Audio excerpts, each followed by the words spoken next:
ঝিনাইদহ শহরে হোম ডেলিভারির নামে চলছে অস্বাস্থ্যকর খাবারের ব্যবসা। শিক্ষার্থী আর চাকুরিজীবীদের লক্ষ্য করে বছরের পর বছর ধরে এই প্রতারণা চালিয়ে যাচ্ছে একটি চক্র। বারবার নাম পাল্টে ফেসবুক পেজ খুলে তারা প্রতিদিন সরবরাহ করছে নিম্নমানের খাবার। সম্প্রতি তারা পারফেক্ট হোম নামে নতুন প্রতিষ্ঠান চালু করেছে, যেখানে আবাসিক শিক্ষার্থীদের থাকার ব্যবস্থা করে সেই একই জঘন্য খাবার পরিবেশন করা হচ্ছিল।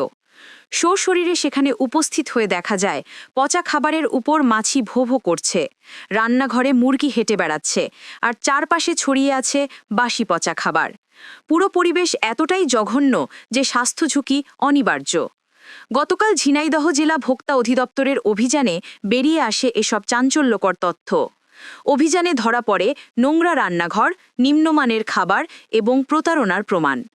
এরপর প্রতিষ্ঠানটিকে মোবাইল কোর্টের মাধ্যমে জরিমানা করা হয়। বিস্তারিত থাকছে আমাদের পরবর্তী পর্বে।